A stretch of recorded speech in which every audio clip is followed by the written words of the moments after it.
வாழ்க வளமுடன்.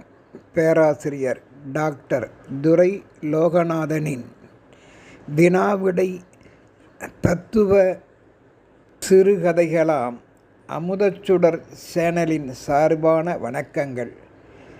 என் கதைக்கரு வெளிவர ஊடகமாய் திகழும் யூடியூப் நிறுவனத்தார்க்கும் என் கதைக்கு அமோக ஆதரவு தந்து வருகின்ற ரசிக பெருமக்களுக்கும் என் நன்றி கலந்த வாழ்த்துக்கள், வணக்கங்கள். என் கதை ஓட்டம் கற்பனை சூழல் உடையது என்றாலும் ஏதோ ஒரு உண்மையை விளக்குதற்கே வாருங்கள். இன்றைய சிந்தனை சுடராம் பெருங்குடி மக்கள் காமுவும் சோமுவும் என்னும் தலைப்புக்குள் செல்வோம். கள்ளக்குறிச்சியில் பிறந்தவர்கள்தான் நண்பர்களாய் விளங்கிய காமுவும் சோமுவும் ஒத்த வயதுடையவர்கள். கள்ளக்குறிச்சியின் பக்கத்து தெருவில் இவர்கள் வசித்து வந்தாலும் பால்ய சிநேகிதர்கள் என்பதால் அவரவர்களின் மனம் போன போக்கில் அவிழ்த்து விடப்பட்ட காளை மாடுகள் போல திரிந்தனர். இளமை துடிப்பு. உல்லாசமாய் பொழுதை போக்கினர். தாய் தந்தையர் சேர்த்து வைத்த செல்வங்கள் ஆசை காட்டிட இவர்கள் சோம்பேறிகளாக மாறினர். அதனை தவறான வழியில் அச்செல்வங்களை செலவிட்டும் வந்ததுடன் தன் புத்தியும் சொல்புத்தியும் இல்லாமல் தகாத நண்பர்களின் சேர்க்கையால் சூதுக்கும் குடிக்கும் இந்த பெருங்குடி மக்கள் ஆளாகி அடிமையாகிவிட்டதால் இவர்களுக்கு அவற்றில் ஆசை அதிகமாகிவிட்டது. சூதாட்டத்தில் தோற்க தன்னிடம் உள்ள எல்லாவற்றையும் வைத்து ஆடி ஒரு கை பார்த்துவிட வேண்டும் என்கின்ற செல்வச் செருக்கால் அவர்களுக்கு ஆசையே மேலோங்கிற்று. வேலி முள்கொள்ளும் வயிறு கல்கொள்ளும் என்பதற்கு ஏற்ப அடிக்கடி போதைக்கும் அடிமையாகியும் தங்கள் நற்பாதையை மறந்தே போயினர்.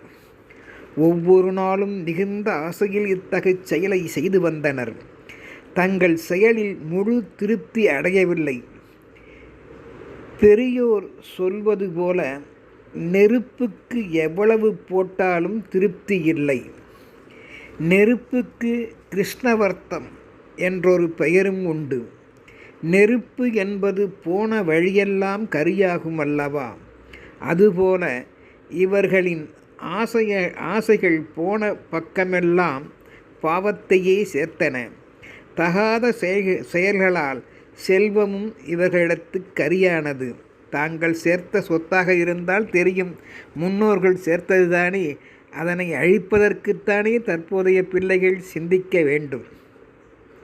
நாளடைவில் கெட்ட பழக்க வழக்கத்தால் காமுவுக்கும் சோமுவுக்கும் தீய குணங்களாகிய உலோபம் என்பது தலை தூக்கிற்று.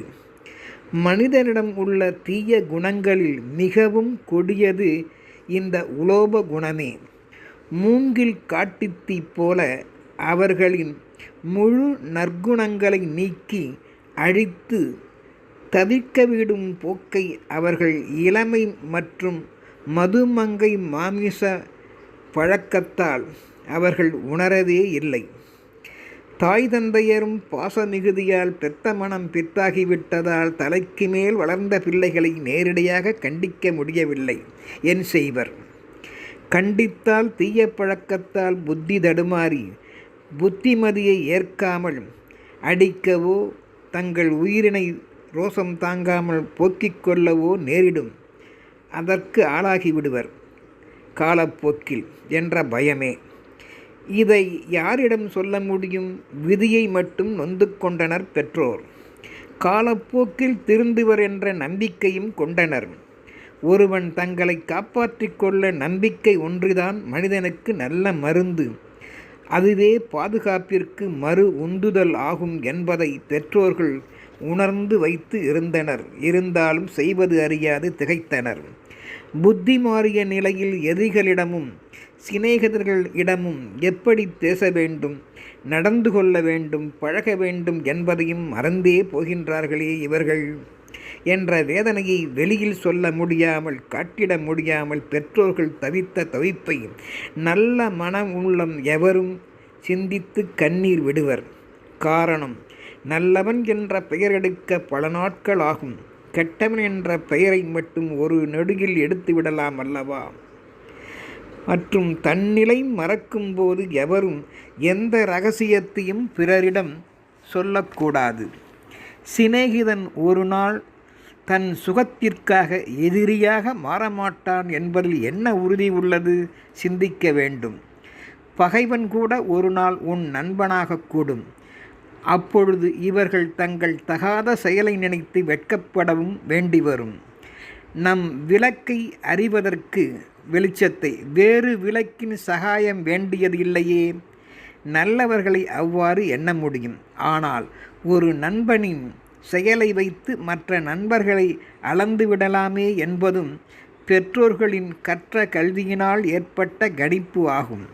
மேலும் சூதும் வாதும் வேதனை செய்திட குடித்து கும்மாளமிடும் அடக்கமில்லாத காமுவும் சோமுவும் அவர்களது கூட்டாளிகளும் ஒருபோதும் அடுத்தவர்களுக்கு நல்வழிகாட்டியாக இருக்கவே முடியாது என்பது கள்ளக்குறிச்சி வாழ் மக்களின் எண்ணங்களாயிற்று. ஊரார் போற்ற வாழ வேண்டும், ஊரார் தூற்ற நடக்கின்றனரே என்ற வேதனைதான் தற்போது முன்னைவிட அதிகமாயிற்று பெற்றோர்களுக்கு. இருந்தாலும் காக்கைக்கு தன் குஞ்சுகள் என்றும் பொன் குஞ்சுகள்தானே. உறங்குபவனை கூட எழுப்பிவிடலாம். போதையில் உறங்கியும் உறங்காமலும் புலம்பிடும் நடிப்பவர்களை எவ்வாறு புரிய வைப்பது நல்லவற்றை என்று காமுசோபுவின் உறவினர்களும் சிலர் வேதனைப்பட்டனர் என்றே சொல்ல வேண்டும். ஆரம்ப காலத்திலேயே கண்டிக்காமல் விட்டதால் தும்பை விட்டு வாளை பிடித்து என்ன பயன்?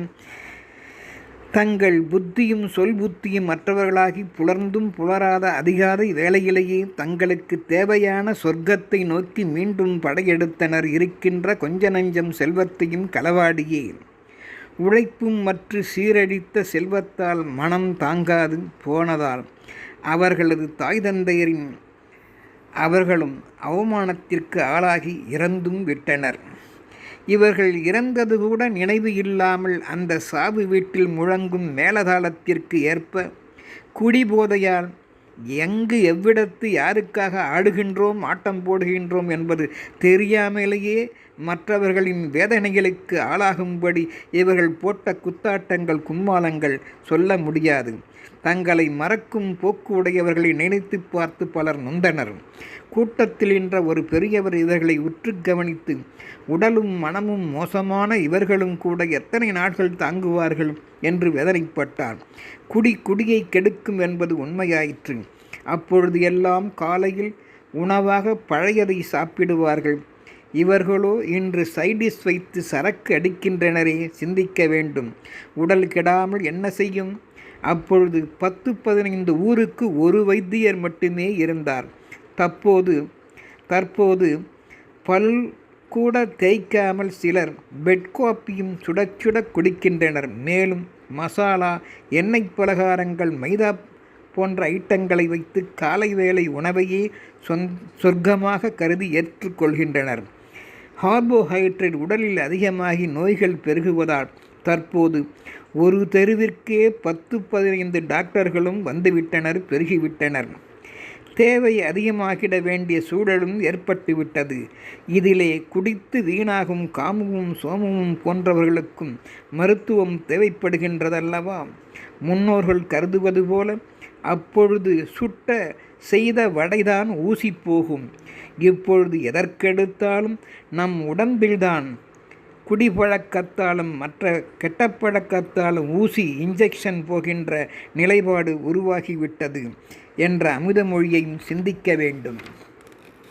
குடித்து போதையை ஏற்படுத்தி கொள்வதற்காக ஊரில் சிலர் மற்றவருக்கு அடிமை தொண்டு செய்தும் அடுத்தவனை அண்டி வாழும் திறமை அற்றவர்களாகவும் ஆகிவிடுகின்றனர். கண்டவற்றை உண்பதற்காக அண்டி வாழாமல் தனது திறமையால் சம்பாதிக்க பெற்ற பழத்தையோ கீரையையோ தன் வீட்டில் கௌரவத்துடன் புசிக்கும் உணவே சிறந்தது என்ற மேலோர் கருத்தை சிந்திக்கும் நல்லோர்களும் கள்ளக்குறிச்சியில் இல்லாமல் இல்லை. தாய் தந்தையர் இறந்து போனதையும் தங்கள் சுகத்திற்கு தேவையான செல்வங்கள் தங்களால் சீரழிந்து போனதையும் ஓரளவு போதை நீங்கி முற்றிலும் தெளிந்தவுடன் காமமும் சோமும் தங்களது முந்தைய தகாத செயல்பாட்டை உணர்ந்து கொள்ள வேண்டிய சூழலுக்கும் பிற்பாடு தள்ளப்பட்டாலும் தெளிவுடன் முன் பழக்கப்பட்ட இடத்திற்கு மட்டும் எப்பொழுதும் போல் தங்கள் கால்கள் அவர்களை அறியாமல் செல்வதற்கு முயன்றாலும் அவ்வேளையில் ஒரு பெரிய மகானின் உபதேச உரைகள் அவர்களை ஈர்த்திட உரையாற்றும் அரங்கத்திற்கு அவர்கள் சென்றனர். தங்களுக்கு அங்கு கிடைத்த டீ வடையை கள்ளக்குறிச்சி ஊரின் ஒதுக்குப்புறத்தில் உரையாற்றும் அந்த மகானின் அறிவுரையை கேட்டு மகிழ்ந்தனர். அப்பொழுது அந்த மகான் தான் கற்ற கல்வியார் ஊர் மக்களை நல்வழிப்படுத்தி கொண்டு இருந்தார். செய்கையை மாற்றுங்கள் தோழர்களே என்று தீமைகளின் தன்மைகளை விளக்கிக் கொண்டிருந்தார். அதாவது இளமையில் சொல்பேச்சு கேளாது கர்வம் கொண்டவன் கௌரவத்தை இழப்பான். நல்லது சொல்பவரை செய்பவரை கிண்டல் செய்பவன் தோழர்களை புதிய நட்பை இழப்பான். செய்தொழிலை விட்டவனும் குலத்தொழிலையேனும் மேற்கொள்ளாதவனும் தம் குலத்தையே இழப்பான் பிறப்பு குலத்துடன். பொருள்களின் மீது இச்சை வைத்தவன் தர்மத்தை இழக்கின்றான். சினம் உள்ளவன் கல்வியின் பயனை இழக்கின்றான். கருமியோ தன் சுகத்தையே இழக்கின்றான் என்று அந்த உரை பேச்சு அமைந்திருந்தது. அதனை கேட்டவர்கள் தங்களின் சூது மற்றும் குடிப்பழக்கம் பற்றி அதனை தங்கள் தவற்றினையும் எடுத்து உரைத்து அந்த மகானிடம் தீமைகளையும் அதிலிருந்து நாங்கள் மீண்டிட உபாயங்களையும் எங்களை போன்றவர்களுக்கு எடுத்து உரையுங்கள் ஐயா என்று எழுந்து நின்று முதல் முறையாக பயபக்தியுடன் வேண்டி நின்றனர். அதனால் அந்த மகான் இவர்களை பார்த்து புன்முறுவல் செய்து நல்லதையும் மற்றும் கெட்டதையும் புறக்கணிப்பதையும் பற்றி எடுத்துரைத்தார். என்ன கூறினார் தெரியுமா?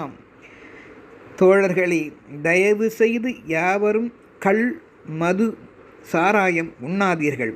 அப்படி செய்தால் சுற்றி நிகழ்வது எதுவும் நமக்கு தெரியாது. ஏன், தன்னையே யாரென்று தெரியாது. ஆசை மிகுதியால் போதை ஏறும்போது சாமானியவரும் உங்களை வென்று விடுவர். தன்மதிப்பும் தலைமை பதவியும் பறிபோகிவிடுமே, சிந்திப்பீர். மனிதத்தன்மை இழப்பு ஏற்படலாமோ? செய்கையை மாற்றுங்கள் தோழர்களே. மனிதனை சான்றோனாக்குதலே திருவள்ளுவரின் குறிக்கோளும் ஆகும் என்பதையும் மறவாதீர்கள். தெரியாது வீட்டிற்கு உள்ளிருந்து குடிப்பதும் தகாதவையே ஆகும். இதில் ஆண்களும் பெண்களும் ஆகிய இருவருமே சில நேரங்களில் சில விடத்து பங்கு கொள்கின்றனர். ஆசை மிகுதியால் தன்னிலை மறந்தும் குடிப்பதுடன் அக்கம் பக்கத்தவரையும் அதிர்ச்சியில் ஆழ்த்துகின்றனர். போதையில் அகப்படும் போது கற்புத்தன்மை உடைய எவரும் போதையாளர்களை வெறுக்கவே செய்வர். முன்பு பாசம் உள்ளவர்களும் முகம் கொடுத்து பேச மாட்டார்கள். அன்பான சுற்றங்களை இழக்க வேண்டுமா? சிந்திப்பீர். தகாத செய்கையை மாற்றுங்கள். உடுத்தும் ஆடை நீங்குவது கூட தெரியாமல் போதையால் நாணமற்று விலங்குபோல் திரிய நேரிடுமே. இதோடு மட்டுமல்ல, போதை ஏறவும் இறங்கவும் செய்திடும் வேளையில் நின்ற கோலத்திலும் அமர்ந்த கோலத்திலும் கிடந்த கோலத்திலும் உழன்று பிதற்றவும் செய்து விடுவீர்கள். திகம்பர கோலமும் புத்தி தடுமாற்றமும் உடைய இப்படிப்பட்டவர்களை நாணமிக்க மனைவி கூட இவர்களை விட்டு விலகிட நேரிடும். எனவே செய்கையை மாற்றி நேர்மை பாசத்துடன் வாழுங்கள் என்றார். மேலும் இச்சுகத்திற்கு அடிமையானவர்கள் தம் கைப்பொருளையும் இழந்து விடுவர். தன்னை மறந்து திரிவது எல்லாம் ஒழுக்க நெறியே இல்லாதவர் செயலாகிவிடும். குடிகாரர்களுக்கு சாட்சி வேறு எவரும் வேண்டாம். தன் குற்றத்திற்கு தானே நேர்சாட்சி ஆகிவிடுவர். அடிமனதில் உள்ளது வெளிப்பட்டுவிடும். குடிப்பழக்கத்தை குடியால் சீரழிக்காதீர்கள்.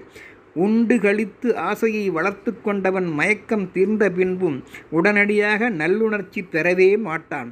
சுய அறிவு மேலோங்கிட குடிகாரர்களே, உங்களின் தீய செய்கையை மாற்றுங்கள் என்றதுடன், என் மக்காள் கூறுவதை நன்கு செவிமடுங்கள். சூதாட்டமும் குதிரை பந்தயம் ஆலையே விழுங்கிவிடும். பணம் மற்றும் பொருளும் போவதுடன் தோல்வியால் உயிரையும் போக்கிக் கொள்வர். தாம் செய்வது அறியாமல் ஒரு ஆட்டத்தில் வென்றுவிட்டதால் அடுத்தடுத்து ஆடிய 100 ஆட்டத்தில் தோல்விகள் கிட்டும்போது சூதாடிகட்கு நல்வாழ்வு ஏற்படாது.